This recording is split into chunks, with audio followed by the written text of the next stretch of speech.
It was the kind of garden you'd see in a magazine, blooming peonies, hummingbirds fluttering, white picket fence. But beneath the beauty, something rotted deep below the soil. In the heart of Millersville, a quiet town nestled between dense woods and winding country roads, the Morgan residence was a vision of small-town perfection.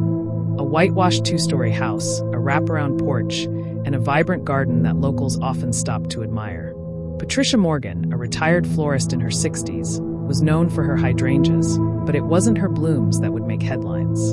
It was what lay underneath. Before we dig into the roots of this twisted tale, don't forget to hit that subscribe button, like, and share if this story chills you to the bone. Comment your theories below, and turn on notifications so you never miss another true crime reveal. It started with a missing persons report. Jessica Baines, 14, vanished while biking home from school. Her backpack was found near an overgrown trail behind the Morgans' property, and for weeks, local law enforcement scoured the area.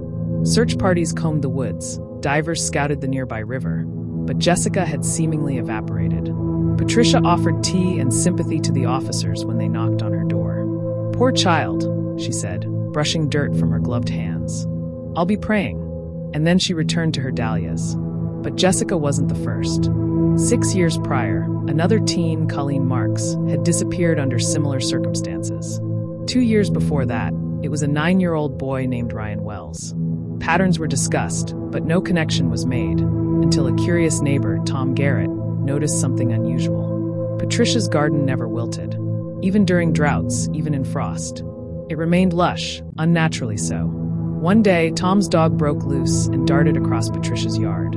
Tom gave chase and saw his pup sniffing and scratching at a patch behind the rose bushes. And then, with a soft metallic clink, the dog revealed something odd. A metal handle, slightly rusted, embedded in the earth. A trapdoor. Tom reported what he found to police, who secured a warrant. The next day, investigators returned, this time with shovels and a team. What they uncovered was a hatch about 3 feet wide. It creaked when opened, revealing a wooden ladder descending into darkness. The air that rose from the opening was cold and stale, like something had been sealed away for decades. What they found below sent shockwaves through the community. A small, concrete room. Padded walls.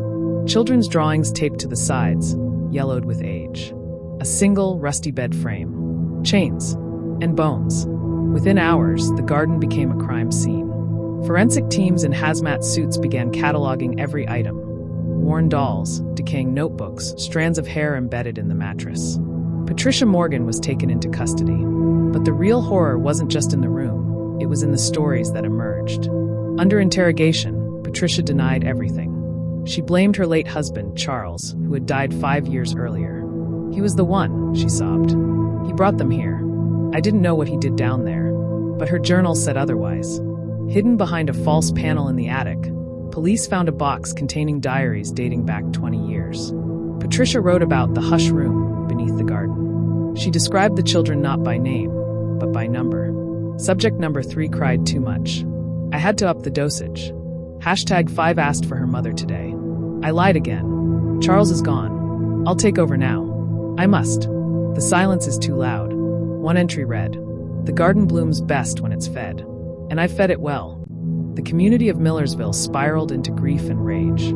The smiling widow who taught Sunday school had kept children locked beneath her flowers. Local families demanded answers.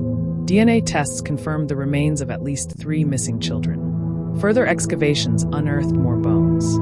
Investigators feared the full count may never be known. Patricia was charged with multiple counts of murder, abduction, and abuse of a corpse. Her trial became national news. Footage of her emotionless face during the verdict hearing went viral. She was sentenced to life in prison without parole. The Morgan home was seized and eventually torn down. The garden, once a local marvel, was salted by the town council. Nothing grows there now. Locals say they still hear crying at night if they walk past the lot.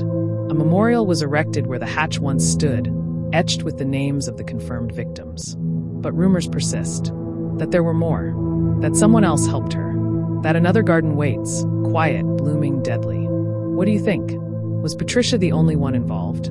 Drop your thoughts in the comments, and let us know if you've ever lived near a neighbor you found suspicious. Subscribe for more chilling true crime stories.